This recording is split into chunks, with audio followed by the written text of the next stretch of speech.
welcome back to another episode of the Empowered Intuitive Academy podcast. I am one of your hosts, Tay Henderson, and with me is my beautiful co-host, Petra Costa, and you can find us on Instagram and Facebook at the Empowered Intuitive Academy. Today, we are chatting about Atlanteans, Lemurians, starseeds, and Indigo children. All of the above. All of the above. Yay! So what is going on there? There's just like, I was doing the research for this. I'm like, fuck, how are these actually all gonna link up? And surprisingly, little intuitive us must have knew that there was a loop to be made here. There was a link between some of the background shit behind these concepts. Yeah. And I mean, everyone knows about Atlantis, the lost city under the sea. They were taken to underground by the volcanoes and the eruptions because of their hubris. Yes. How dare they? We all know that. Huh? We all know it. And if you've only heard of Atlantis through the Disney film, that's fine. Me too. I love it. It's the best way. One of my favorite movies. Michael J. Fox, we love you. Yes, I will still religiously watch it, and I wish I had glowy crystal thingies that started up rock motorbikes. But that's fine. I digress. Lemuria is a bit more of an unknown. I think really it's only sort of just come to light in the last few years or so, like the popularity of it. Yeah, 100%. And like we know Atlantis was first brought up our mate Plato in some of his writings, where he mentions it in the Atlanteans going to war, and there's mention of that. So that goes back a fair way.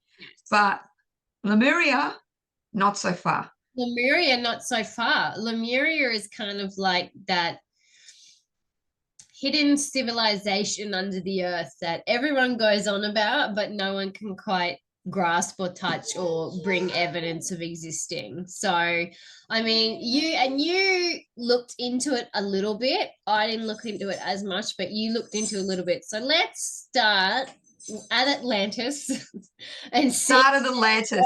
Yeah. Okay. So as we stated, Plato had a thing for Atlantis and had mentioned it in his writings. Since then, we've had many people pulling apart and analysing Plato's work to try to work out whether it was historical fiction or whether it was just a fantabulous thing that was an analogy for the human condition. Because obviously Plato was a philosopher, and he liked to talk about effectively what we're doing and why we're doing it. And Atlantis is the story of a blessed society that had access to all of the technology, the food, the medicine, everything that they required. They had were said to have psychic abilities. They could communicate telepathically if they so chose. But it was as their arrogance developed as being superior, etc., due to their hubris, they were wiped out, and the gods decided to start again.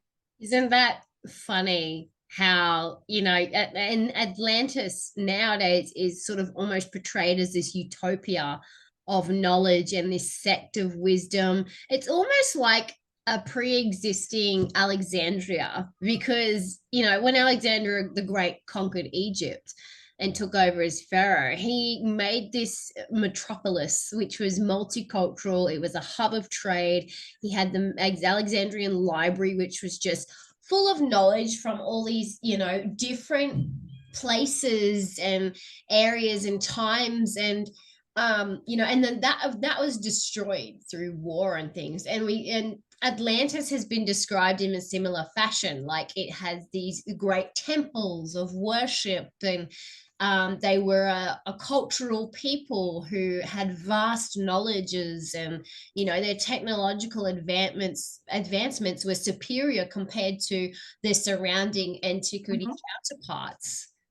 Yep. And we have seen in so many different cultures around the world that there seem to be some amazing leaps in technology, and then also some amazing just drops where that technology seems to fall into an abyss and Yeah. not to be found at a later date. So, like, we need to question at some point in time that. But where Atlantis got confusing for me, I'm all with Plato writing about it, but Plato was very specific when he was talking about this. Yeah. So he wrote around about 350 BCE, and he says in his writings, obviously translated, let me begin by observing, first of all, that 9,000 was the sum of years which has elapsed since the war which was said to have taken place between those who dwell outside the pillars of Hercules and all who dwell within them. This war I'm going to describe. And he goes on to talk about the war between Atlantis and the kings of Atlantis and the city of Athens. He's very specific about his timing there, right? So we know, it's about we'll say about 10,000 BCE. But then you look at when more spiritual studies talk about Atlanteans and Lemurians, they start picking up a whole different kind of timeline. We're talking, if you go by their numbers, they were roaming around with the dinosaurs, which is where I sort of like go, Okay. okay.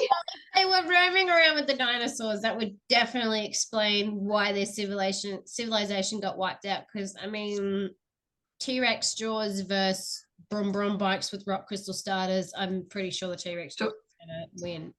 Yeah. Yeah. So that's the basic myth of Atlantis. Obviously, it was said to have submerged under the sea, and there are beliefs that Atlantis still remains in their utopian society, having learnt the lesson that was sent their way, and they're just sitting down there living their best lives. Yeah, there's a lot of theories that they're just chilling out, they're hiding, they're being all like Jason Momoa under the sea, which I mean, who doesn't love Aquaman? He's Aquaman. But they're just hanging out and they're just like this subset race on Earth. And I mean, that same things about Lemuria as well. Like Lemuria is apparently coexisting with us, and that there's still people down there or wherever they are. They've gone under the mountain. Yes, we just They've gone under the mountain and they have people have pilgrimages to the said mountain. yeah. But the thing that I find interesting is it's like when you talk about Atlantis, where you have scholars that some of them are saying myth, some of them are saying history. We just haven't found it. I don't think there'd be many people who go under, exploring in the oceans and find some remnant of a building that don't think, oh my goodness, I think I found Atlantis. So I think although we want to poo-poo Atlantis, there's a lot of minds that are still hoping that they find it Yeah. for whatever reason. Yeah. So, I mean, I hope they find it just for clarity's sake, because a lot of the ancient civilizations of antiquity often draw, or they're said to highlight little traits of Atlantis. Like there's little remnants of Atlantis that you can find if you're looking properly within antiquity, especially with ancient Egypt. Ancient Egypt is often very attributed to Atlantis, even though it was the Greeks that sort of said that, oh, well, it was a city dedicated to Poseidon, which I mean, it very well could have been. These civilizations were growing, living side by side. They could have traded with Atlantis at some point. They could have had contact with that land before it, the tsunami hit or the land sunk or whatever happened there. But yeah, it would clarify a lot. And there's lots of documentaries, and I've watched one recently where people are going around the world and they're trying to sort of triangulate where this city could have been before it's yes. And that's they're taking a lot of that from Plato's work, where he mentions the pillars of Hercules, which Yeah. are defined as being a certain place. And he also describes the size of it with being, an island was greater in extent than Libya and Asia. Yeah. And from these little things, I think they say the pillars of Hercules were Gibraltar, don't they? In terms of trying to track exactly where it is. Yeah. So we understand where Atlantis has come from in terms of its origins of myth. Whether it's reality based or not, we understand the origins of the myth. Plato is responsible, not solely, but is usually the most often quoted when Yeah. we're talking about Atlantis. So Yeah. then we talk about the origins of Lemuria. Lyria. Now, this is funny to me because when you actually look at the origins of the name, it comes from a completely, you could not literally come at it from a different angle. So in 1864, a zoologist, Philip Sclater, published a work on lemurs and how the lemurs, the mammals of Madagascar, it was called, and he was puzzled over the fact that there was fossils of these lemurs in Madagascar and India, but not in Africa or the Middle East. So he was putting forward the concept that at some point in time, there must have been a land bridge and a land bridge that connected the continents, which allowed the lemurs to do whatever the lemurs were doing. Yeah. And at some point in time, this land bridge collapsed. Yeah. And that explained his theory on what the puzzling nature of the fossils that he had found. I'm sensing Now, a theme here of like natural events natural, taking place, which end up like being the beginning or end of these civilizations, like a bit of earthquake activity. a bit of Mother Nature fixing them up if she feels they need fixing by the sound of it. Yep. But yeah, so where you think this Lemuria comes from, this like, where's it come from? It comes from a lemur. It was named Lemuria based on the lemur theory that was put forward by this zoologist, which also gives us a time frame of the naming of this, which is around about 1864. So we're not talking something that's been around since Plato's times. We're talking about something a lot more recent. Now, there's a lot of other myths in other societies that it seems like we're part of our mythologies is a sunken city.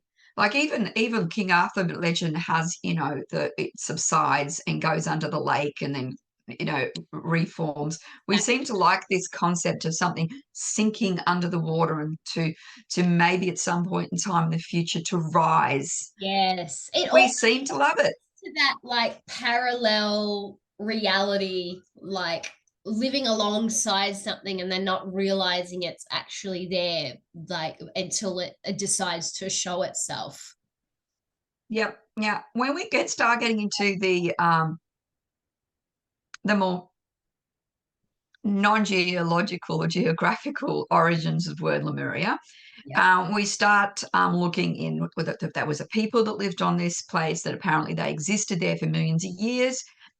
In this place, again, utopian society, everyone worked in harmony, all beings were seen as being equal, and everyone was deeply reverential to Mother Earth, is what I've got here. And they were wiped out by, again, a flood or a cataclysm that brought about the sinking of Lemuria. Some say that the Lemurians went into the ocean and they shape-shifted. Did you read this? They shape-shifted into whales, dolphins, and the mer people. Wow. Okay. I like that. I like anywhere that I can find a shapeshift.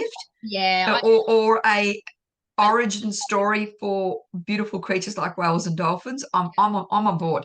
Yeah. But others say that they went underground into tunnels deep into the earth, and this is where you get the Mount Shasta, which is where they're supposed to have created a new colony. Yes, yes. That's Now, one that I'm familiar with, and especially Mount Shasta, and like the fact that they're kind of like these little almost alien, not alien, animal hybridy humanoid creatures that live under the earth, and that they have this civilization that's hidden under the earth. And yeah. wow. Yeah. I also found, which I found this bit interesting, apart from the fact that people are actually putting numbers on how many Lemurians they think live under this mountain. Apparently, it was originally designed to hold 200,000 people, but is now said to house at 1.5 million Lemurians at this particular point in time under that mountain.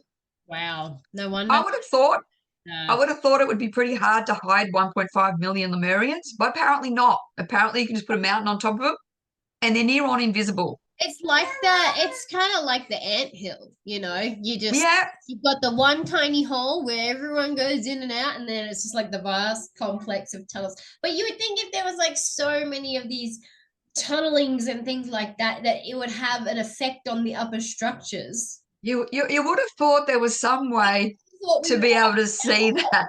Yeah. But hey, maybe the Lemurians are really, really tiny today. They're not the giants they once were. Well, So maybe it is.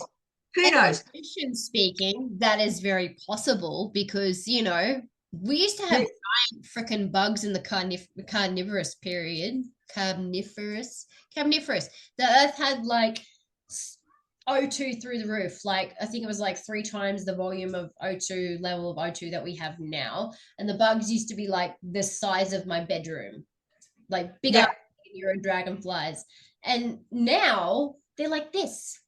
they're like that. And we know a goldfish can grow to a size to fit the receptacle you put it in. Yep. So they can stay really, really small or they can get really, really big. Yeah. So I'm being facetious, but I'm just saying.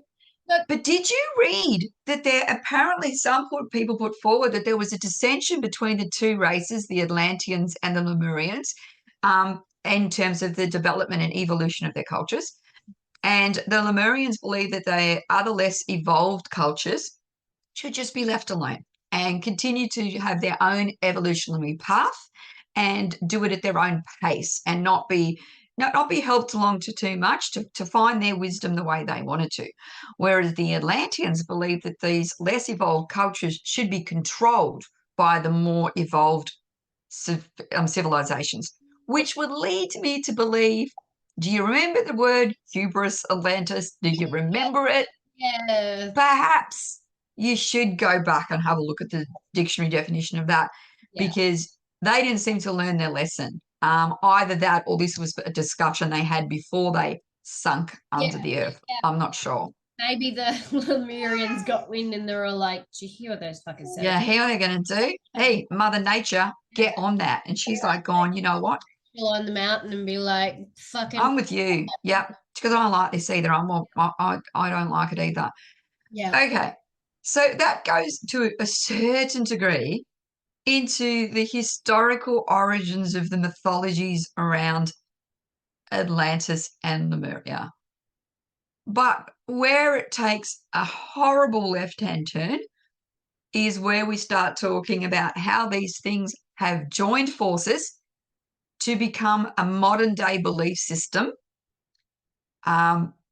which is a little bit difficult to grasp fully, is what I'd probably say. A lovely airy fairy episode about the beauty of Atlantis and Lemuria. We have to uncover some dirt, so to speak, on this stuff. And Some dirt. it's funny you say that because I know people, I follow people on Instagram who follow like the vision of Atlantis and they, you know, they connect to Lemurian energy and they've been to Mount Shasta and all that sort of stuff. And I'm like, yeah, cool. If that's what you're vibing with, bless. Like Vibe away. I wish I was Keita, you know, like if Atlantis turns out to be a thing, I am Milo, I am going. But you know, but then there's this really sort of maybe not so much now, but we see the remnants of it now. Like back in the 60s, moving forward, we see this really warped theology start to develop and take place. Which seems okay On on the surface, yes. but when you start digging into it, there's some bits that I'll have to say I'm going to have to call it out. And I'm not dissing the whole of the philosophy in No, any way, shape, or form.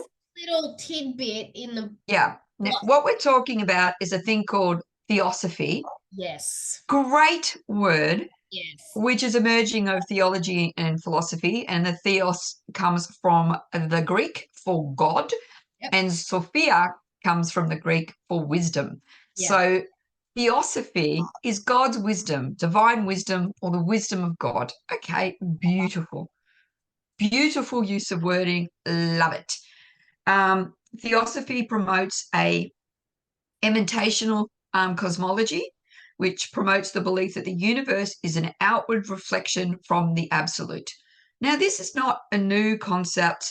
There are a lot of philosophies that come from the idea that the universe is a reflection of the one, and there's a one that is like the creator, entity being, etc. And the universe as we see it and how we experience it is a reflection or a projection from said being. We just mirror welding this shit. Yeah. So I got no problem with any of that. Okay. I think there's actually a term for it. I've got it right down so that I can go into it in more detail. But what's it called? Hang on, I've got it now. Now I've come all down this. Monism? Is it monism? It's monism, which is the belief of that universe coming from one. We can go into that later because it's actually pretty cool. But this is where it gets a little bit, not yet, it doesn't go badly yet. So basically, there was a person, I've forgotten her name, but Blavatsky, who wrote down the teachings of the theosophical community, and she created a secret doctrine. There was a lot of solar referencing. Basically, there was a ranking of the solar deity, and from the solar deity, there were 7 ministers or planetary spirits, and from those 7 planetary spirits, it broke down again. And the number 7 obviously was very important to what they were doing. Yeah, that's Um, the 7 rays and the ascended masters, and yes, yeah, 7 names. She was obviously a number that she was really vibing. yeah, Um, So theosophy teaches that the human evolution cycle is tied in with the planetary and wider cosmic evolution. And more importantly, it comes out by the 7 root races. So it's effectively putting forward a view of evolution of humanity that is not exactly what we would call Darwinistic. this should be interesting. It should be interesting. Okay, so we start off of the first of our root races, which is the Polarian, and they were creations of pure spirit, and they lived on the continent known as the imperishable sacred land. Where the fuck? Great, love it. Apparently, they reproduced like amoeba, and they divided. There was no male or female in the Polarian race.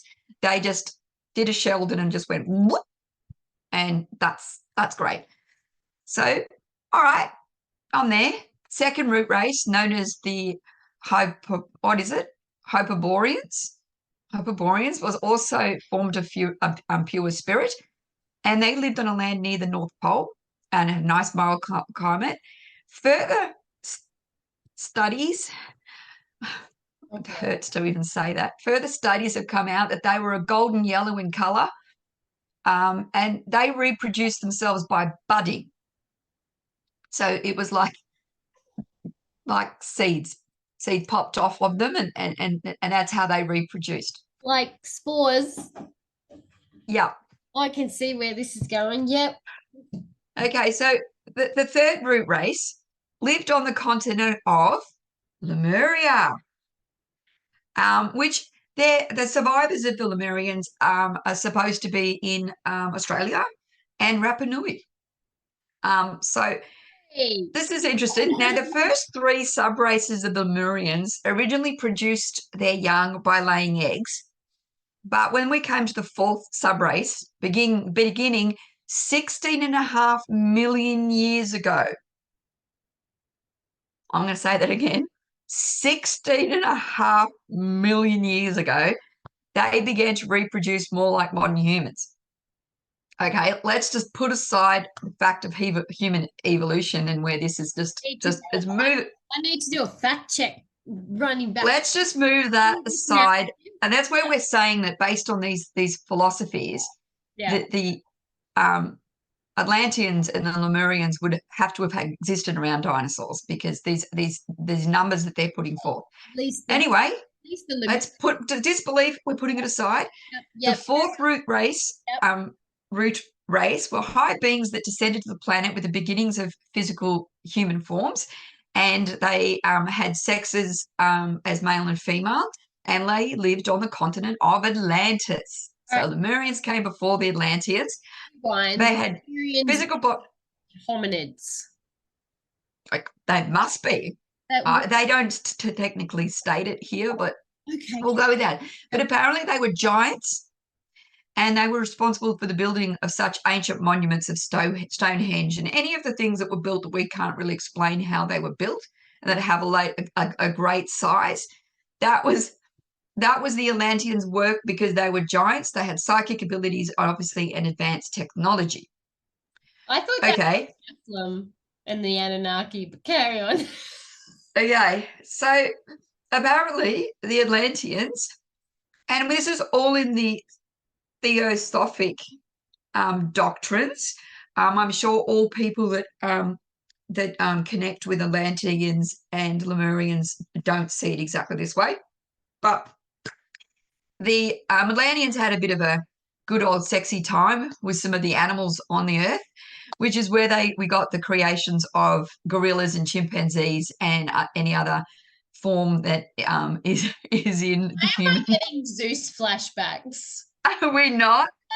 Anyway, flashbacks. Yep. The Atlanteans were said to have had Mongolian features with beautiful bronze skin, and they gradually evolved into a lot of different cultures. This is where I'm going to have to stop quoting from what I'm reading in front of me, because to say that it's racist, and I have no issue with describing skin color, because what we're doing here is trying to describe different races, and it makes perfect sense to describe the skin color.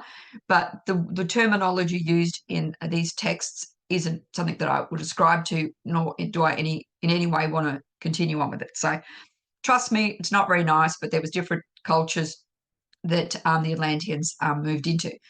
Then we have the fifth root race, which were the Aryans. And this was, they were found around about the time that this lady was writing this. When did we say this chickie wrote this? I had this before. I'll have to go back and find that, but I'm thinking it was in the 1960s or something. I think it was or something, wasn't it? Yes, it was around about that time. So now I naively thought that when she was mentioning the Aryans, that she was talking about the Indo-European Aryans, and it had nothing to do with the other viewpoint of Aryans. I might have been wrong, and I might have been a little bit idealistic, that I didn't think this was supremacist at all, but I think I was wrong. Yeah. We then go down into the seventh root race, which is basically going to start appearing, and they come from these other races that they're taking it from the best of the sixth root, and they're going to come out the seventh root. When we get all through these 7 races, we will have achieved a level of enlightenment, or a level of advancement that will allow us to move from here, and we're going to migrate to Mercury to continue our spiritual and physical. Mercury. Yeah. Yeah. How are we going to live on Mercury with our corporeal forms, considering it's like fucking desolate? I'm not sure. Now, all of what I've cut out of there, and I'm going to state it because it's not fair for me to give people a sanitized view of things. Yes. If you can look at Wiki on this yourself, and if you want to delve a little bit deeper, to say there is racist and supremacist views in this particular version of theosophy, would be an understatement. Yeah. There is suggestions that certain races and certain peoples will never ascend. Yeah. Because they don't have the appropriate spirit to do so. What did I read? The sacred spark the sacred spark Yes. that requires this advancement. Just some peoples on this earth just do not have it. And unfortunately, as you could probably take from my tone, it was all based on color. So, Yeah. Yeah. anyway, So this yeah. now, but the interesting thing about this is this was written by this Russian lady and who brought this over to America. I think she was Russian anyway. Yeah. Brought it over to America. It became quite a new age culty kind of philosophy. Yeah. And this is where the origins of a lot of the Atlantean Lemurian connection are coming from. It was a very, very popular esoteric belief system. Yeah. It claimed to have not been in any way religious, Mm. and it allowed its members to continue and to still hold their religious beliefs and values. Okay. So, on the surface of it, if you do not dig deeper and look into all of the horrible racism within it, Yeah. it's actually quite a positive, idea. You Yeah. can have it. It's taken a lot of its beliefs in terms of reincarnation and what it wants us to do as being spiritual beings. Yeah. It takes a lot of that from Hinduism, Buddhism, Taoism, and actually, and also in Christianity. Yeah. And in its own list of masters, adepts, whatever you want to call them. They've got a lot of different names for it. Mahatmas, adepts, masters of wisdom, masters of compassion, or their elder brothers. They actually had quite a few historically known masters within their ranks. Is this where you want to take over for a bit? Because My question.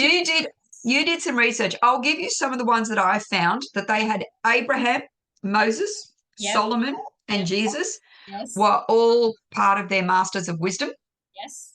as well as some Asian religious figures such as Kuan Yin, but the goddess of compassion.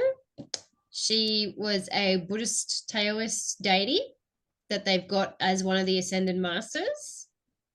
yes, I've got Confucius Yes. and I've got Buddha Yep. coming in there. And they also list modern individuals such as Franz Mesmer, Mm. which was interesting to me only because, and then another man called Alexandro Cagliostro. And he was a charlatan. He was found out later to be someone that was just conning people with his psychic abilities and his mediumship. So Wow. I just don't think we vetted him very well because when I went in and looked, because I thought, oh, Franz Mesmer, I'm always intrigued by because I love the word mesmerized. Yeah. Like I just love it. Yeah. And it came from him. And I was so intrigued. I just had to make a note, which is a completely side tangent. So I apologize. But Mesmer was a German physician with an interest in astronomy. Yeah. He theorized the existence of a process of natural energy transference occurring between all animate and inanimate objects that he called animal magnetism, which was later referred to as mesmerism and has now become a synonym for hypnotism. Nice. I just, sorry, it's not got much to do with anything apart from the fact that he was listed as one of the supposed masters in the research that I had done. Actually, it kind of does link in to, segueing into our next little section on star seeds and things, because one of the people who their name came up quite a bit was a hypnotist who ended up exploring these mysteries through her hypnosis practice, through We'll come back around then. yeah, life. She did lots of past life regression work. Her name was Dolores Cannon, and Yep. she did not start out in this field of esoterics or New Age. She sort of got into it later on in life, and it wasn't until her husband left the Navy. She was a naval wife for many, many Oh, years, yeah. raised her family off military bases and stuff, and then she went on to start doing hypnotism for people, like, you know, to quit smoking and to relinquish bad habits and things like that. But she ended up doing a session with a client on one of her husband's naval ships one day. The commander asked them to come in and do a session with this person, and they ended up getting her into like a past life regression thing. And it was from there that they started exploring these instances of past life regression through hypnotherapy. And she actually, over many, many years, explored various topics of like spiritualism and esoteric research. So where are my notes? That's not my notes, but she ended up looking into things like past lives and star seeds and indigo children, crystal children. She was very much into parapsychology. And she came up with this thing called quantum healing, quantum hypnotic healing, which is where they would take you through a hypnotic session and you would go through various past life regressions in order to heal, essentially. And you would I'm writing this down so I can research this later. Yeah, she would help you to heal past life traumas, present day traumas. Here is her notes. I just found them. So I thought I found them. Yeah, so she's quite an interesting character. But the other thing that I thought was interesting when you brought up the Mesmer. Mr. Mesmer. Yes, and the France. And that is that quantum healing hypnosis technique. So QHHT. I'm definitely writing this down. Yeah, it was a technique which allowed a person to communicate with the subconscious using induction methods of voice, imagery, and visualization for healing. So pretty much taking somebody through a hypnotic trance-like state and helping them work through whatever it is they need to work through on a subconscious level. Because she believed that, we stored things in the subconscious, which funnily enough, related coming up again. Episode. And she wrote the first instance of her writing anything about star seeds, and I should say too that a lot of people in her past life regressions were linking back to places like Atlantis, and that's what I'm glad you pointed that out, because most of this is where we've built up this body of knowledge is from people and either past life regressions and people having experienced life as an Atlantean or Lemurian, or from people channeling an Atlantean or Lemurian. So that's obviously because you can say, oh, Petra, where do these people get this information? They were yellow skinned, or that they were this color or that color, and it's coming from those two methods of gaining information. And there's modern day terminology for those types of channelings, and they're either usually called downloads or transmissions, which is where we start to feed into like this galactic cosmic consciousness sort of field. But she wrote a book called Keepers of the Garden in 1993, and it was about humanity having alien or galactic origins, and the council which organized our soul evolution. And this developed from her interest in extraterrestrial life and interactions with humans, because she found that from the 1980s on, a lot of her past life patients or clients were reporting that they were coming from places that weren't Earth. Like they felt that they were coming from places that were we're out in the cosmos, in another dimension or a universe entirely. And so she was actually looking into these fields a lot more to try and see if she could corroborate their stories with their experiences. And she did this even for like on a human level. So if they said they were from Egypt, or they described a scene or setting and they claimed it was from here, she would actually go back and look at the history of that place and the culture, what they were eating, how they dressed. Like, it was very thorough. And unfortunately, she's not with us anymore. She passed away in 2014, but her daughter, Julia Cannon, has carried on this sort of legacy of collecting this quantitative or qualitative data, I should say, about past life regressions, and continues to teach quantum healing, hypnosis healing therapy. And so she had she did this for like 50 years. Dolores Cannon did this for 50 years, wrote several books and different things, but it really was the fact that people were starting to say that they were having these past lives in Atlantis and Lemuria and all that sort of thing, that really delved into looking into star seeds and indigo children and things like that. And I was going to take the piss earlier to feed into this part that maybe we should take a quiz about if you've got the sacred spark or not. I've got, yes. And we can talk about why that's funny. A little bit further on. Because this is where we start getting into, okay, that's all fine. That's it's either mythological or fantastical, whatever you want to call it. It's whatever. But what's the purpose of believing this? What's the purpose of thinking you're a reincarnate Atlantean or Lemurian? They all seem to have a very defined view of what it means to be this person. They talk about there being a gradual process of reincarnation, and that knowledge and wisdom are transferred along, that egos are meant to move towards perfection and towards a god.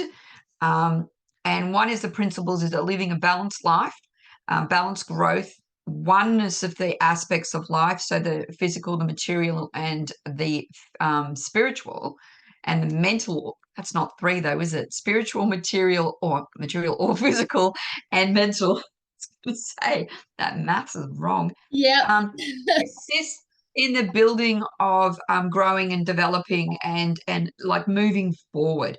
This overarching theme of these lineages, because that's what they claim to be, lineages, which is sort of a catch-all phrase nowadays for something connecting to something else, and it's usually to validate one's status or one's sort of power or magic, right? I have a lineage of this, that means that I, have done the specific training, or I come from a specific bloodline or whatever.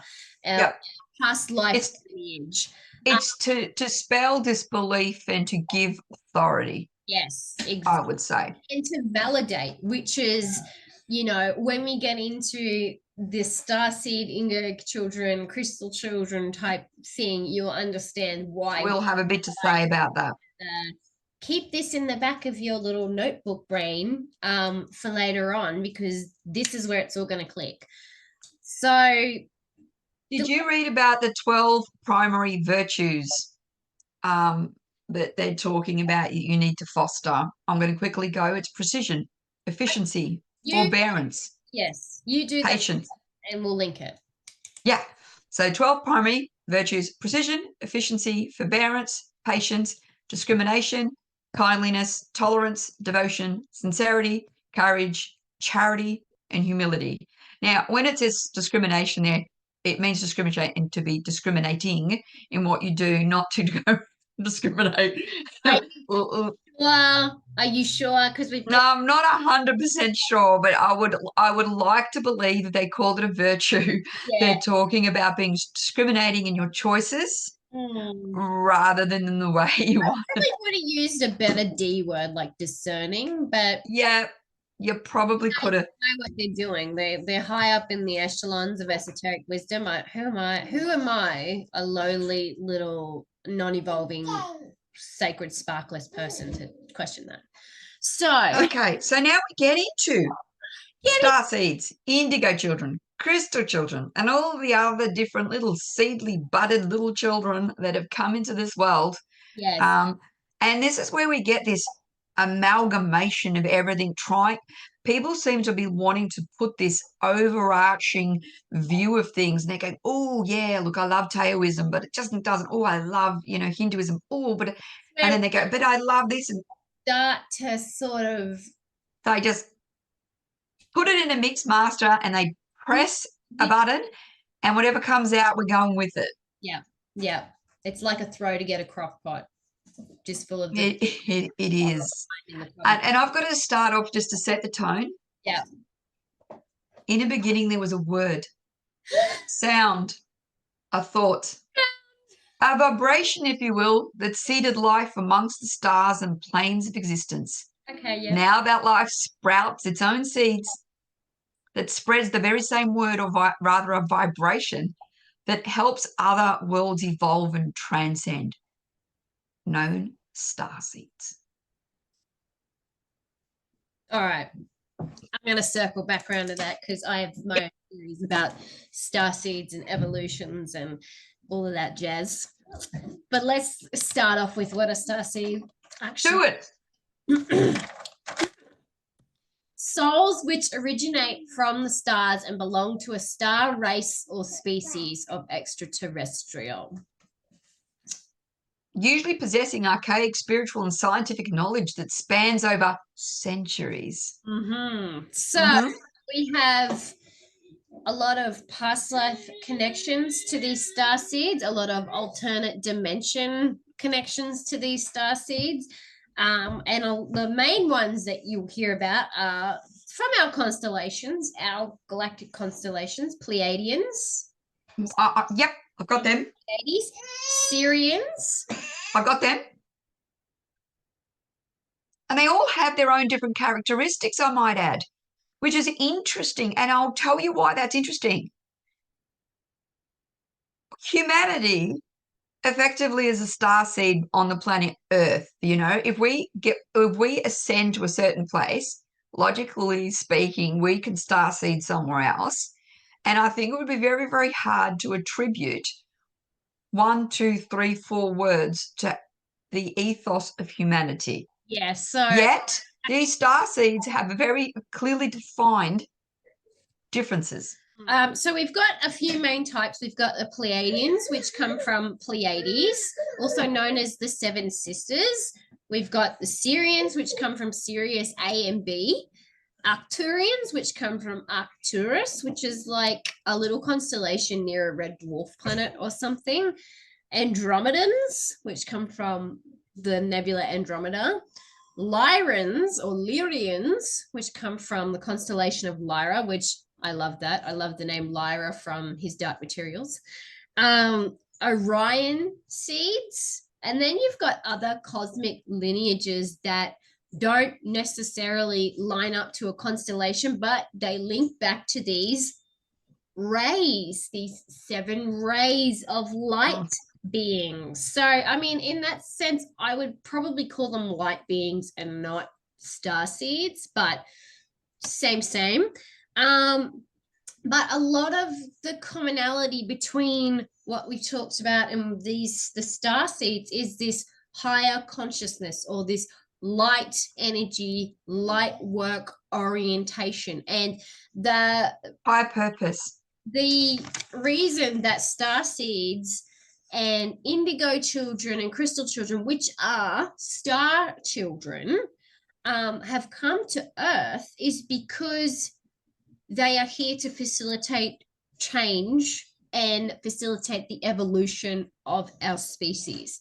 Now, I'll read through a couple of their shared traits. So Pleiades, star seeds, and keep these little traits and things in mind because this is going to feed into some psychology stuff we're going to follow with. Pleiades can be seen as casual, charming. They are pure-hearted, healers, teachers, record keepers.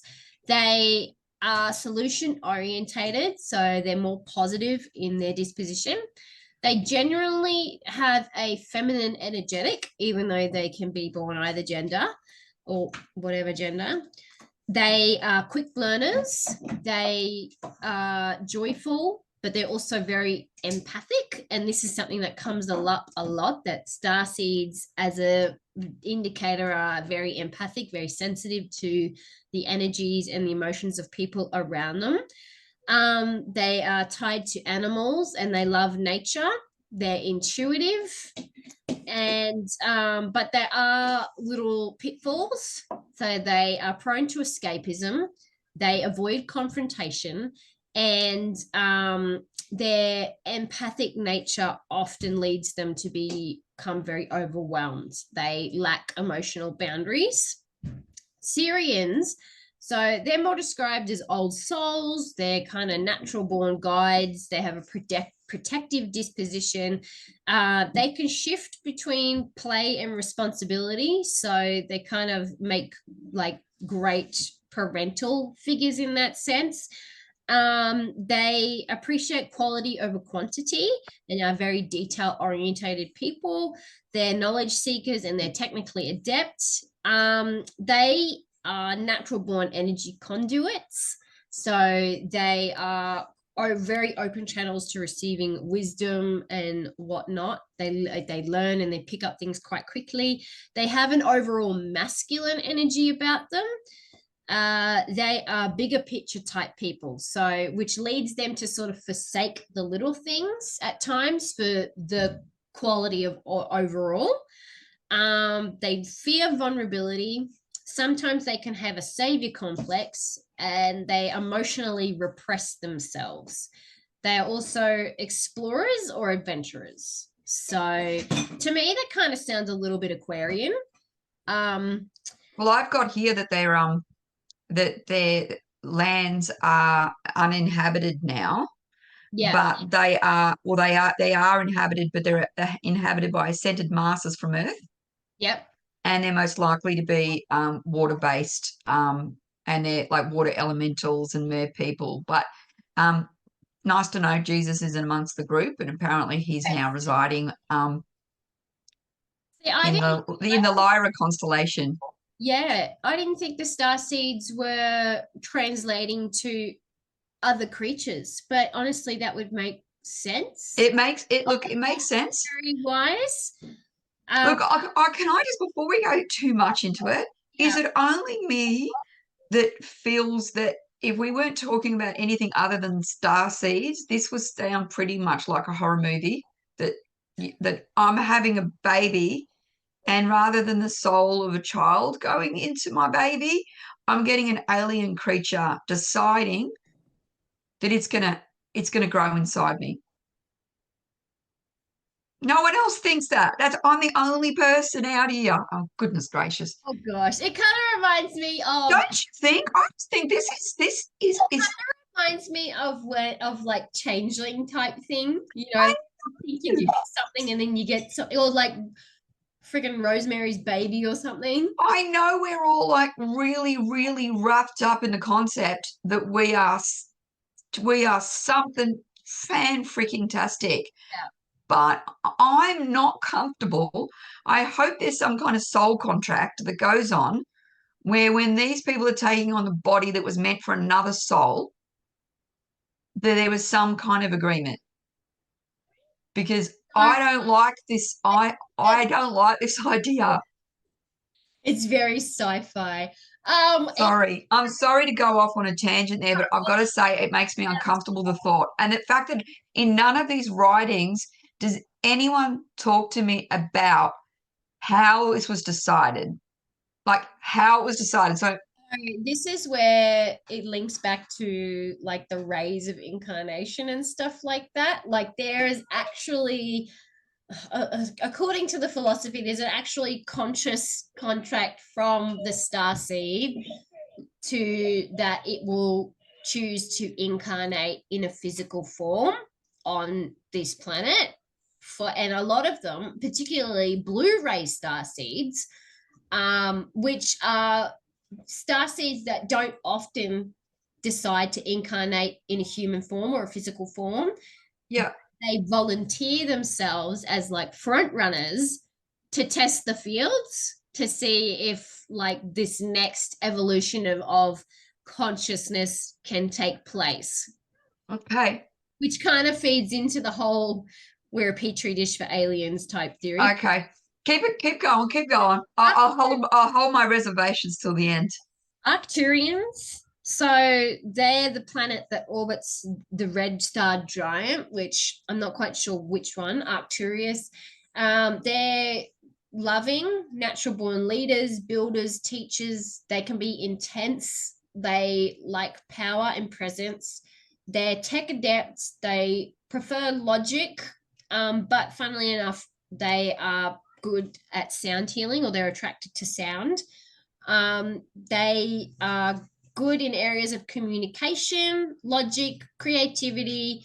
They often follow spiritual or mysticism pursuits. They can be they isolate themselves. However, they can self-sabotage and also be prone to escapism, resist conformity, value freedom. They're androgynous in nature, supportive and trustworthy, often influences, and very adaptable. So I've also got these ones as being a society that is also able to inhabit the fifth dimension.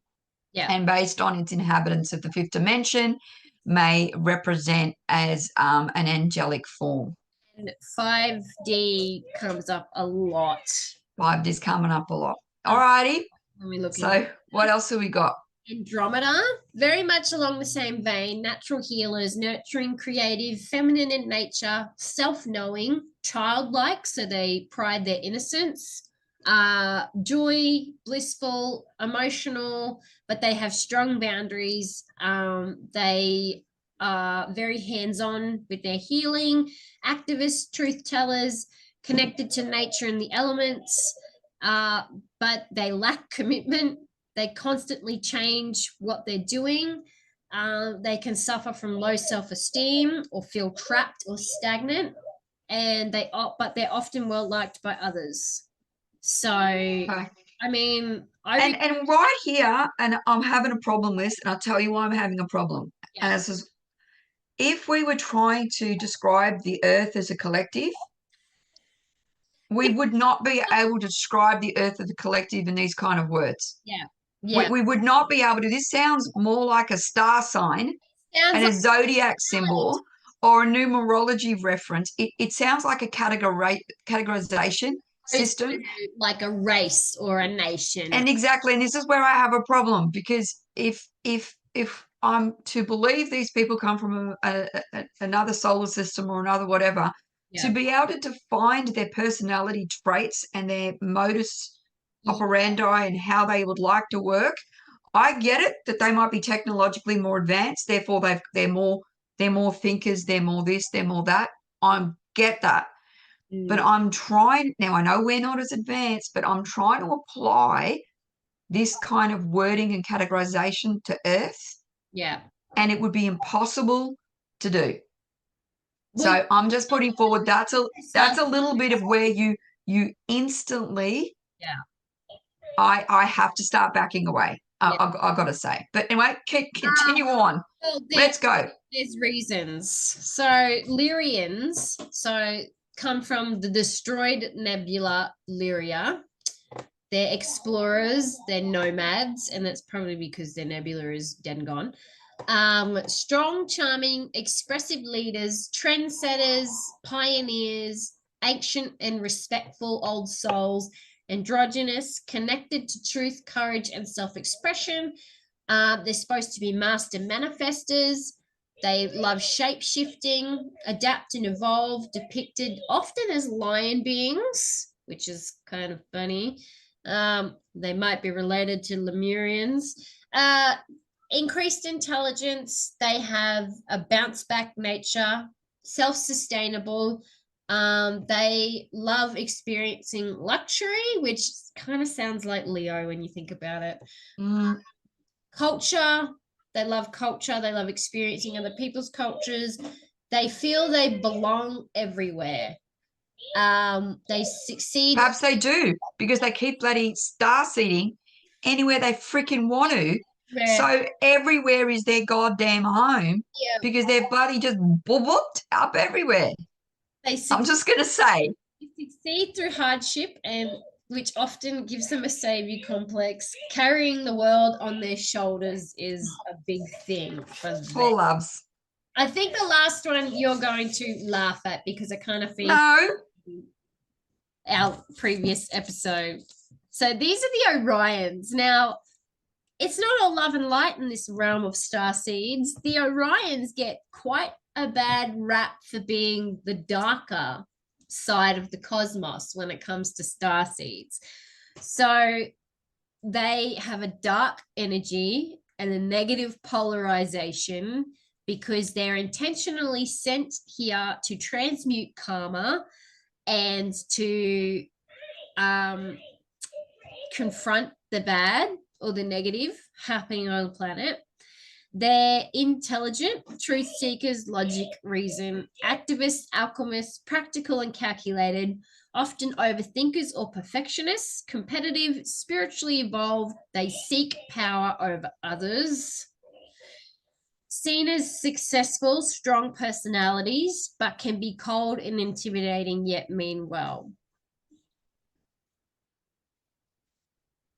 Okay. So, you remember those chats we had about people who are supposedly working with the denser shadow? Oh, yeah. That's not just limited. The magician or the trickster. That's apparently also present in the star seeds. So, I mean, the universal construct, which we all come from, clearly likes its little dark light polarity and would like to maintain balance in that way. But we just seemingly have this overabundance of light and light. Well, see, this is funny because when I went through I got a list of 9 separate types of starseed. Mm-hmm. I'm not going to go through the ones you've already mentioned, but they were here. But I also got, I had indigo, crystal, and rainbow starseeds all bunched in together, boys, because they come from a lot of different places. And, they're very much about telepathy, reality shifting, light emanation, clairvoyance, energy cleansing, blah, blah, blah. Good on them.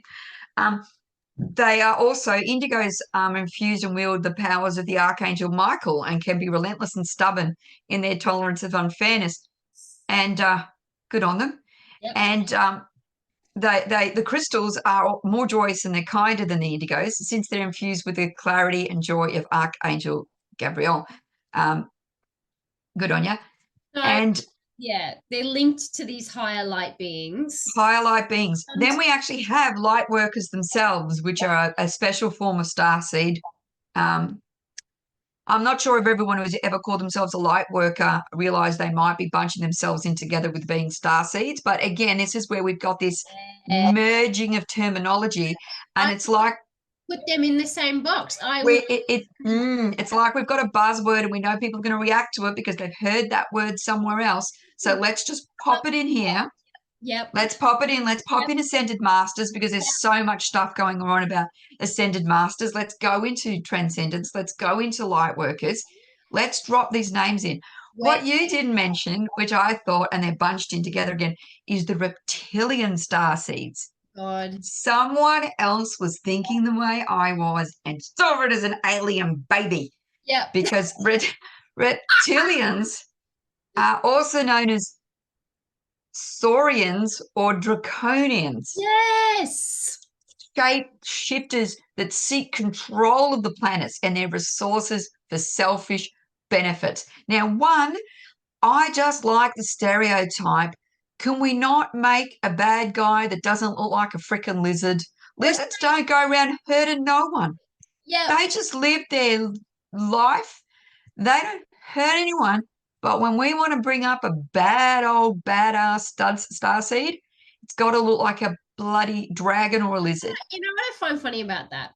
And this is linking back. Oh, there's only one thing you find funny about that? There's lots of things, but this is the thing popping up in my brain. We're linking this back to this seemingly, cosmic evolution of our race and our species. Mm-hmm. But we're actually tying into a lot of our physical, hominid, mundane fears. Like, what was our first enemy from evolution? Reptiles and birds. Reptiles. They were cold-blooded bastards. Enemies as evolving mammals and marsupials. So now anything that, is reptile related has to be enemy number one. It has to be bad. It has to be bad. Thinks differently. It's cold-blooded. It's not an agent of the light, Tay. Yep. It's not an agent of the light. I also get funny Star Trek images in my head when I know, but what I love is that These reptilian ones are about, taking control, financial power, literally just sucking the energy out of planets. Yeah.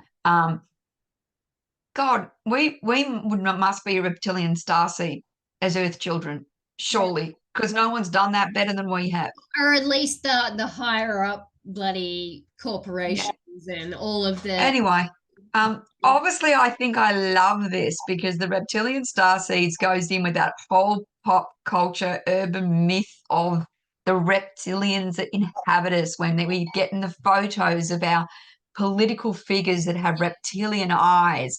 So someone's like gone, oh, goodness, this is a great idea. I'm going to wrap this up in star seeds. So we've got the reptilians and the star seeds mixed together. yeah. Kind of love that. I've got some other ones, Do you but actually know where the terms indigo, star children, and crystal children came from? I know indigo. Yes. The term indigo children originated with parapsychologist and self-described synesthete and psychic Nancy Ann Tapp, Yes. who developed the concept in the 1970s.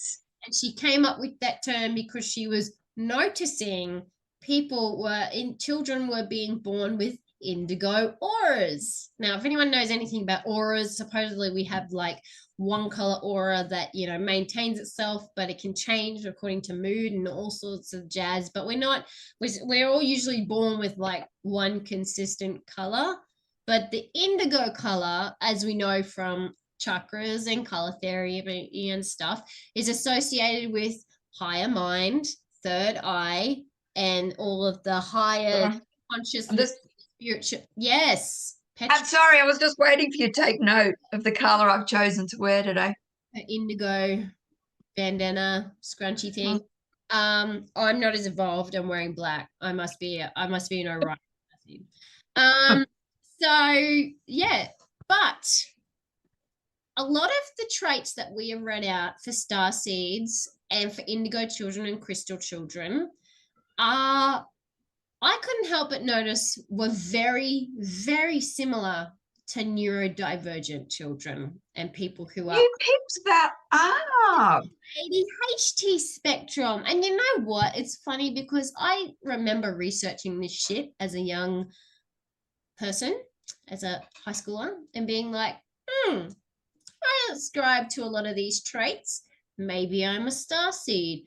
Maybe I'm not so weird in the fact that I'm just of a cosmic origin and nobody's fucking picked that up yet. That doesn't seem like a me problem, But there's this funny little thing in psychology called the Barham effect, which leads to, where is my beautiful definition? Where individuals give accurate descriptions of traits or personalities which seem tailored to the individual in question. So this is done through loaded statements or lists that confirm subjective validation. And this is the thing, right? This was named after Barnum, actually who wrote The Great Showman. Yep. And because it's the concept that there's a sucker born every minute. Literally, that's not me being rude.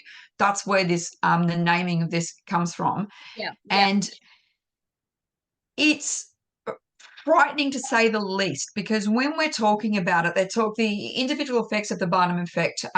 It's dangerous because it interferes with our decision making. We believe that general information applies to ourselves and prevents us from being able to locally analyze our options. Yes, and this was something that came up a lot. Psychologists of the time, when this indigo children, crystal children phase was happening, when it was first sort of becoming mainstream, they were quite concerned because parents were being presented with an alternative option or solution, which was not going to stigmatize their child with mental illness or disability, but was going to raise them on this special pedestal of, that it's not they don't have behavioral issues, they're just sensitive indigo children. And Yep. what that was going to do was deprive these children and the, who will become adults, of the support and the resources that they need in order to, cope in life and be and feel supported and successful. It was an option that pretty much provided a cop out for doing anything proactive apart from, doing a little test in a magazine, because I assume it'd be magazines at that time, or, comparatively online now, which is where this Barnum effect really came through for me. Yes. And the other week, I'm like, am I a light worker? And I ticked all the little things and it was like, you are rare. And then click here for an email or a session. And I'm like, well, I related to most of that. I think everyone could relate to most of that. In fact, I relate to most of what they're saying with the star seeds and the indigo children and the crystal children's and things. I relate to it, a lot of it actually. yeah, But so would a lot of other people in humanity. In fact, I can name just 5 people I think of straight away. So in that sense, I don't think these lists of traits and things qualify to validate you as a no. or having. And they're highly manipulative in the fact that Yes. part of this Barnum effect, and I think it's also called the Ferrer effect, Yes. based on the psychologist that was looking into it. Yeah. Basically, that works on the premise, and what was it called? The P literature figure. I'll have to come back to it. We were talking about it, but Pollyanna, the Pollyanna effect, that we basically want to remember the good shit. So when people say to us, "Oh, you're strong and you're independent, don't suffer fools, and you all of these things," and then they'll give us a couple of little things that, well, that can mean that you can feel isolated or alone, but we remember the all of the good stuff, and we just like, oh, okay, and we don't remember those other things and they use this wanting to feel special, feel understood, to be heard, to be part of a group of people that would understand. They use this, and they link this most heavily when they're talking about the Barnum effect to astrology, horoscopes, mediumship, and leading questions when you're working with a medium, and these kind of things of slowly just asking generic questions. They did studies on this where the psychologist who was running this survey had a test that he'd written up asking his students all of these questions, and then he gave them the exact same responses to every single one of his students, not based on their answers, but based a generic one that every single one of those students got. These are people that are studying psychology, so we would think they're educated people. And when they tracked them later, not only did he give the responses purely based on something that he pulled out of a magazine from an astrology thing that he'd read in the paper, he also got a 4.3 out of 5 overall rating for the accuracy of the information in terms of embracing the individual and understanding the individual. And I'm like, based on their answers. And don't we all do that? Now, I love saying stuff around the house like my daughter's a typical Cancerian. Oh, that's it. Your Pisces is showing, Brandon. And stuff like this. I'm not really into it. I don't understand it fully. But when I was looking through, I had a list of the questionnaire for as to whether I was an indigo child, which I did. And all I read it was to say, well, that's not asking me if I'm an indigo child. That's asking me if I'm a Taurian. Because you're strong-willed. You're strong-willed. Other people criticize you, but you don't care because you know you're right. Okay. It's because I am right. Sorry, people. Get over yourselves. Old soul, free thinker, headstrong, all of these things that they said. I go, to me, that question I could not ask if I'm an indigo. It would be saying, are you Taurian? And I'm sure everybody could pick up things in that, like, are you a free thinker? Or maybe you're a Gemini. Do you know what I mean? And it's these overarching to determine a personality type and like fit and categorize into these little predetermined boxes, which then you go, oh, that must be me. It sounds like Must be me. And all the questions, they're positively aligned. Yeah. You're strong-willed. Well, no one wants to be easily led. No.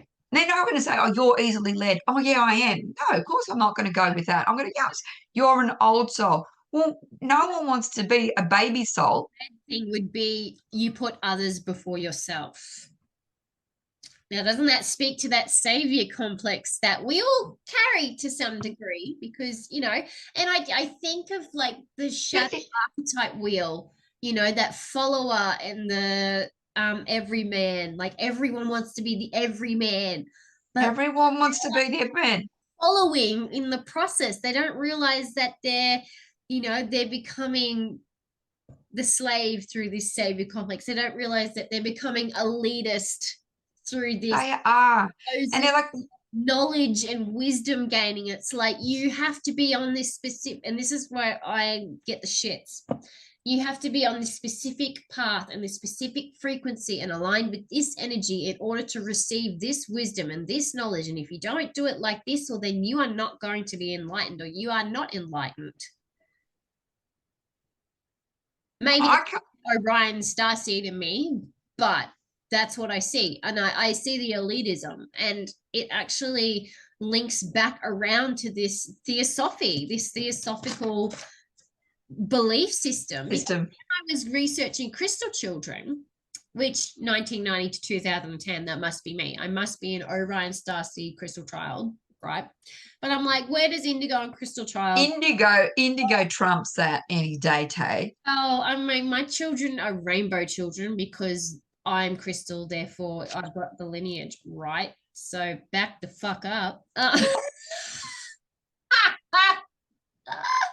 Oh God, this is taking a tangent or two, isn't it? But the crystal children, offsprings to indigos, so your children are crystals too. Don't feel so left out. Okay. All right. They are born into the evolution of the golden ray incarnation, which leads back to this 7 beings of light, which leads back to blue ray star seeds. So technically they're gold ray star.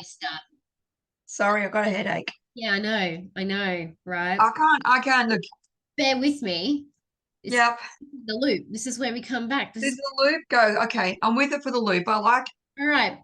So you look up who gold ray is within these 7 ascended masters of the 7 rays, right? Going along the colors.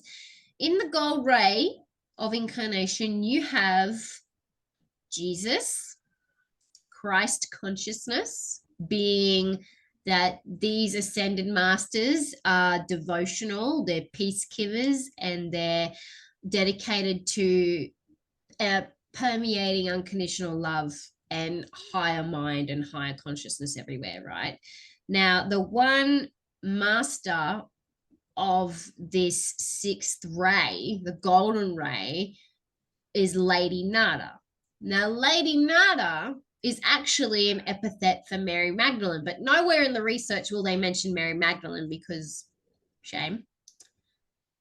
She, Lady Nada, was supposed to be in one of her incarnations, a past life of Mary Magdalene's, an Atlantean priestess in the Temple of Love.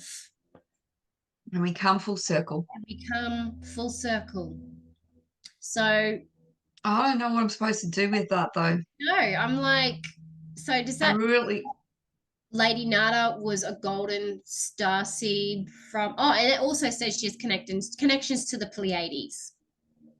Okay. So she's a Pleiadian golden ray star seed that came down and incarnated to Atlantis, aka she was Mary Magdalene. Don't try and hide her with another name. Yep. Fucking hell. Lady Nada was the priestess incarnation, and she come down to assist the Christ consciousness to evolve on Earth for the higher being of humanity in Atlantis, or it sunk. But she So continued to work through incarnations that came after that. So maybe she might have been in Lemuria too. maybe she's got lineage from both. She's probably got lineage from both. Both. It's funny because in the Hey, can I ask a stupid question? yeah, I'm going to ask a stupid question. yes, If your mum's a star seed, yeah, do you automatically become a star seed? Because I'm assuming, right, yeah, that the soul is what makes you a star seed because the soul is inhabiting the earthly form. yes, Therefore, DNA genetics are irrelevant yeah. in terms of the transfer. So you could quite easily have a mum that's a star seed and you are just normal earthling. Yep. So it's not as if the lineage doesn't transfer in a biological sense. It's in a The lineage transfers in an energetic. sense. Okay. And Okay. you know what? This leads to my theory on star seeds. This is where So I hope this is a good theory because quite frankly, I sit at. I think everybody knows where I sit. Go. This is either gonna be a bit there out there or it's gonna make sense. Okay, go. My theory. Trying to keep my mind open. Once upon a time, million billion years ago, there was a big bang. And in that big bang, nebulas and stars and shit were formed. The stars that we see in the sky are actually dead and gone. They're burning millions of light years away, millions of Earth years away. But in the period of our Earth and our universe being created, stars, which went supernova, birthed minerals, which made up Earth, which made up the single cell amoebas that gave rise to aquatic life, which gave rise to plant life, which reproduced through spores, which then gave rise to reptilians, mammals, dinosaurs, etc., eventually leading to us. We know through archaeology and the study of hominid evolution that we did have more races than just us, that it took millions of years to create us. We know that we can energetically and intuitively connect to the things around us and that we have a deep resonance with the earth because a lot of us recognize that we are a part of it. We are made of the same stuff. It might not be so far-fetched to say that through that energetic molecular DNA lineage,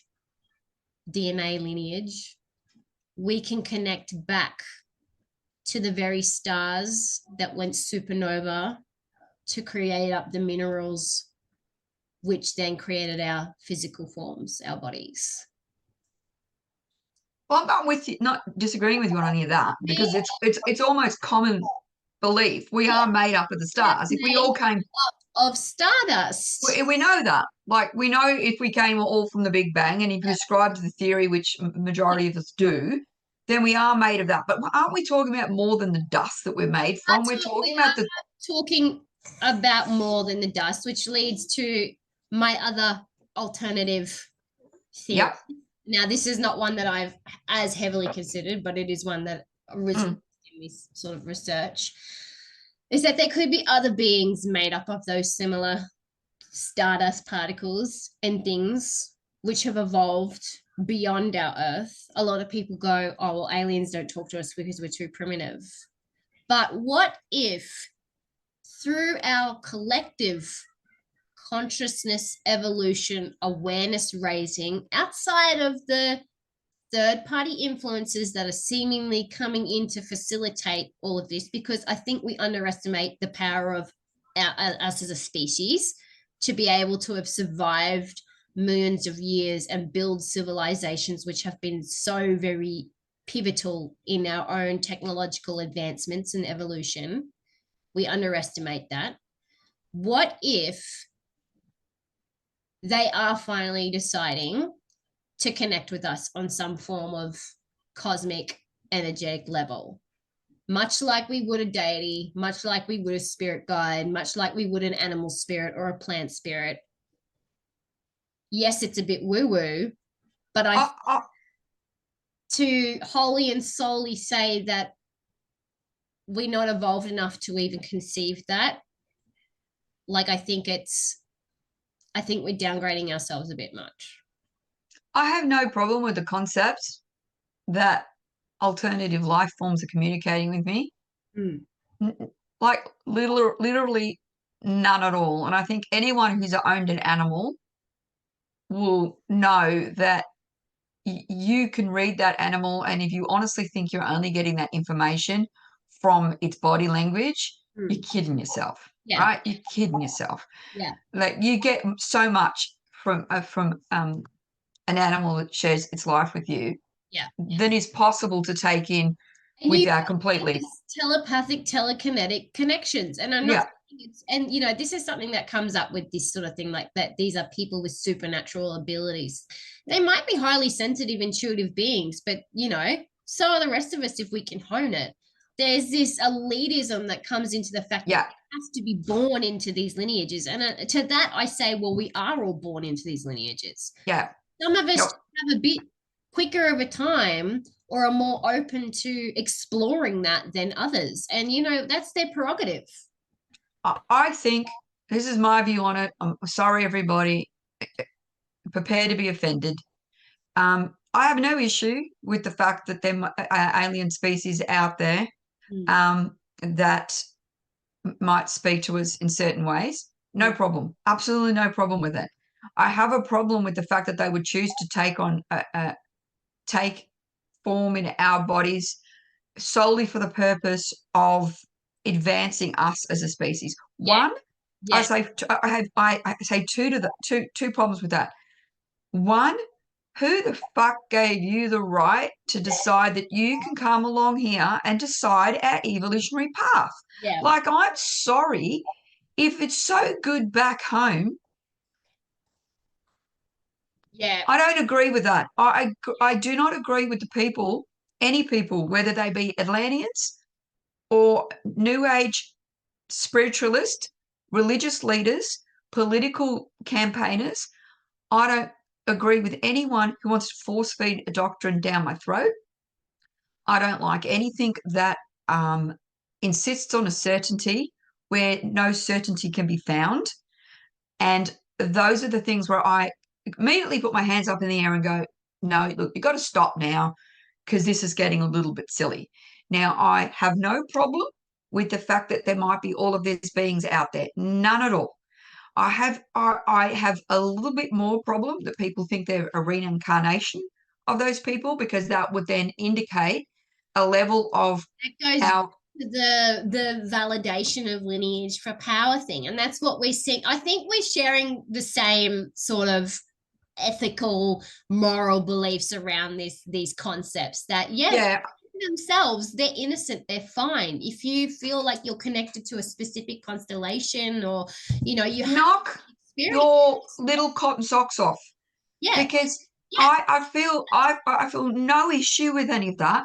We are all made up of stardust. We know that. Move on, people. Had connections to the Pleiades, my Aboriginal ancestors, the Seven Sisters. There are mythologies around the Pleiades, and a lot of Indigenous cultures believe we come from the star people. They're the sky people, you know, like we know that we are part of the cosmos, and we did descend at some point into Earth, but we're here now, and we've been here for millions of years, you know. And I think these topics, this is where these theories of evolution, which are grounded in science and things, are actually being reflected through our interpretations through mythologies and things like that. But when you get these concepts and you take them and you bastardize them to create an elite spiritualist race and to force your own agenda on other people, because this is not the first time we've done this in human history. We have various examples throughout antiquity that show this type of religious spiritual movement, which never turned out good, might I add, and they thought they were doing it for the highest good. That Everybody always thinks they're doing it for a greater good because it requires some level of thinking that you know better. yes, You know better. You know what this person really needs. Blah blah blah. Do we want to? Would we want to put people forward? Do we want to put forward positivity? Absolutely. Should we all be working more as a team than as individuals? Absolutely. Do I believe that it's possible that alien races actually physically landed on Earth and may have contributed DNA? I have less problem with that there's actually alien DNA mixed in amongst ours, and that these, sometimes these giant shifts in evolution might have come back of just those right little snippets of DNA hitting each other. I've got how less problem that literally than we had a massive meteorite freaking hit the earth in the age of dinosaurs, which would have introduced a whole plethora of new elements and new microbes and molecules and things. Who's to say that did not influence the future yeah. evolutionary path of this planet? I mean, that is totally acceptable. Yeah, I'm happy with that. Yeah. I'm not happy. Again, we all know I'm a Stephen King girl and I love my horror movies.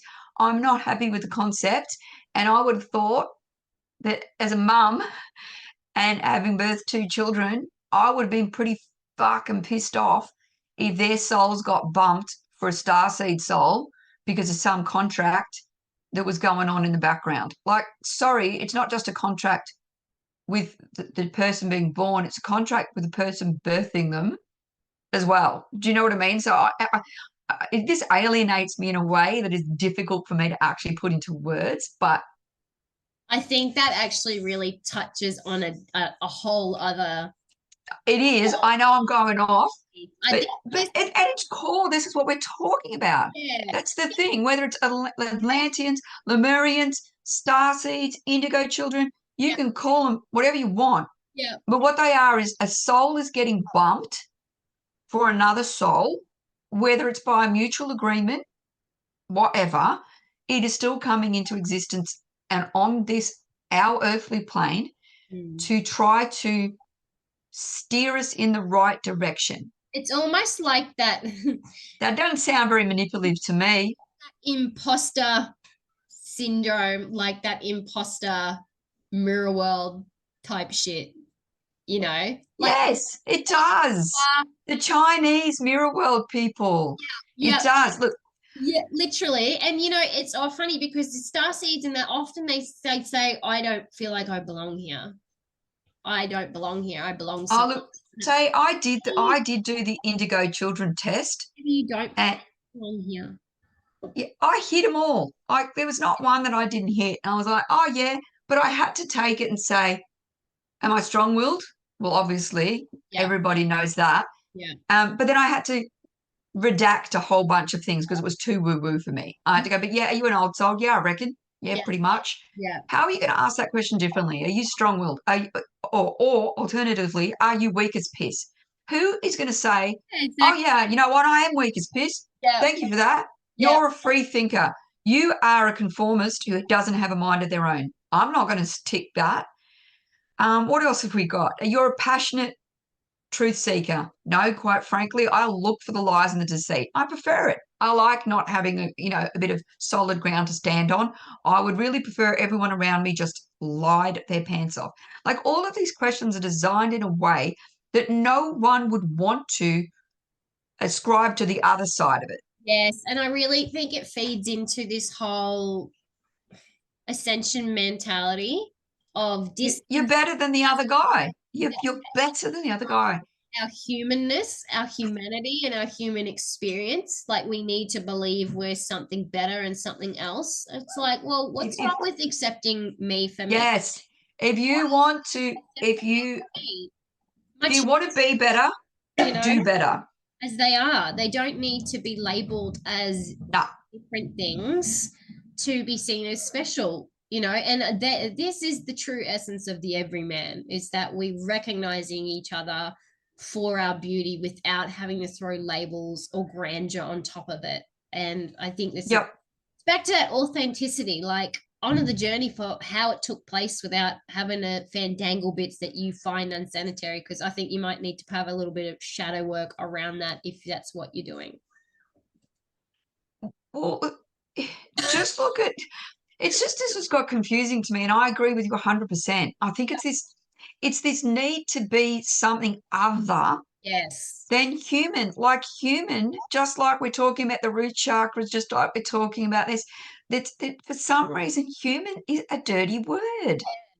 Yeah. Like, heaven forbid you should be this earthbound meat sack. Yeah. Heaven forbid. Like, it's honestly being this aligns with me with the fact that this is beneath me. Yeah. Like, having a human form and a human mind and a human consciousness Yeah. is beneath The, and I don't like it. the And I got to say, to that also is that claiming these lineages to ancient civilizations that were powerful and successful, or are wrapped around mysticism, and that you've got knowledge pertaining to these places and their inner workings, that's also really dishonoring to who you are and where you came from originally, like it's just yeah, like this it's basically just go, thanks for the DNA. you come from these romanticized places, be that the stars, be that Atlantis, be that Lemuria, whatever. And look, I realize not everyone ascribes to this who does believe in these concepts. I know people who do, and they don't bastardize. They're very much along the same vein, that they're using these concepts to help them grow personally instead of trying to fix everything and everyone else. But like, it just sort of connotates that if you aren't from this indigenous line or this great civilization line, whether it be past life or DNA or whatever, that you are just nothing but an unevolved piece of shit. Yeah, we are the ones that doesn't have the life spark. Exactly. This is the quiz to see if you have the sacred spark of life. And I'm sorry, folks, but apparently You don't. you don't, unless you descend from these places. Yeah. So I suppose what I'm saying about all of this, I don't have any problem with the concept of aliens and alien consciousness, or I'm going to go further, and when I'm going to not even call them alien, because alien we attribute to being other planetary places, somewhere in our cosmos. I Between don't. the ET Yeah, proceeds. yeah. I'm going more. I don't. I have no problem that there's other consciousnesses Yeah, that yeah, are trying to talk to us. yeah. And I have no problem with the fact that they might be tapping us on the shoulder and saying, "Are you sure about that?" Yeah. Like, I'm happy with that, with that concept. No, none at all. I don't care what you call them. I really don't care if you call them Bretonians. That's like, what would we call ourselves? Earthlings? Is that if we were doing this for someone else, if we suddenly developed the ability to talk this way to the ants, would we call ourselves Earthlings? It seems like a bizarre naming convention. Yeah.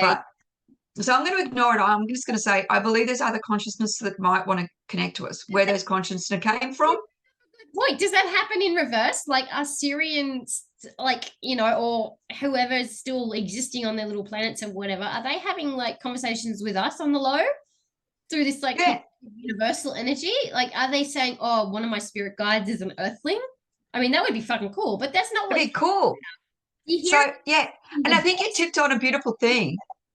I love the concept more of it being a guide Yeah, yeah, than a actually thing that's an inhabited human body, because that, to me, all I can think is possession and demonology and aliens and macrobiotic material that takes over my body. Like, yes, I read too much horror.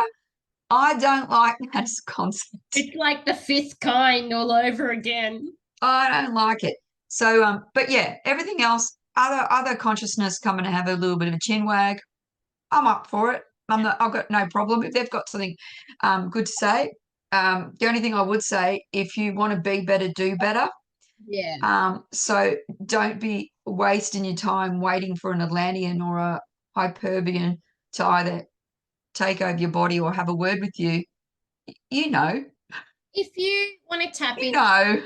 or channel a guide from those places in those times, there are an umpteenth of methods and meditations and things that you can do to do that. And I think that is more of the beautiful side of what's happening with these reemergence of civilizations, is that we do have people who are reconnecting to those energies in an intuitive and energetic way to bring through like Atlantean Reiki and Lemurian glyphs, and just adding to like the beautiful plethora of energy and spiritual practices that we have.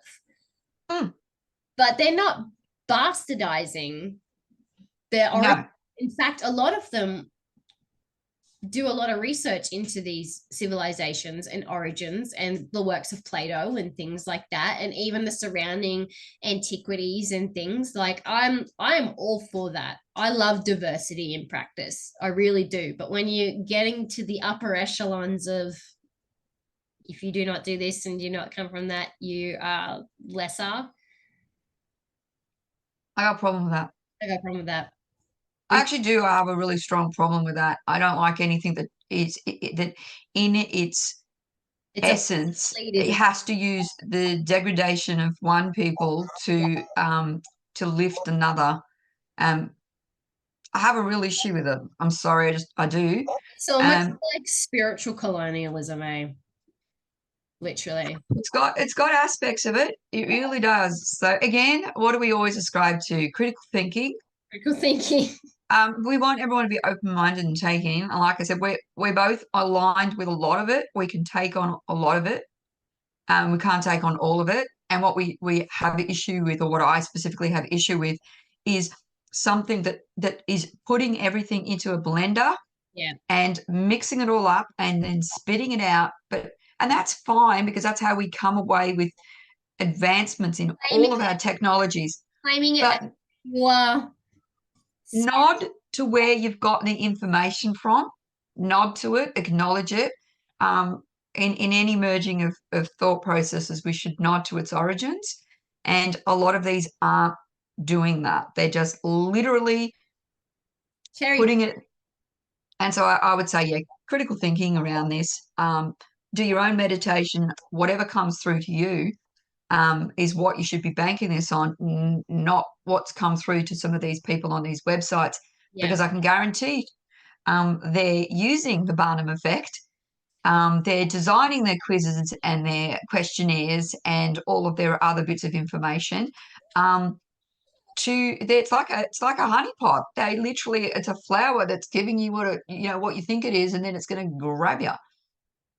So I would highly suggest doing some critical thinking, going based on your own intuition. What do you feel called to? And if you keep hearing a Lemurian, having a chat, have a chat. So Tay, what are we talking about next week?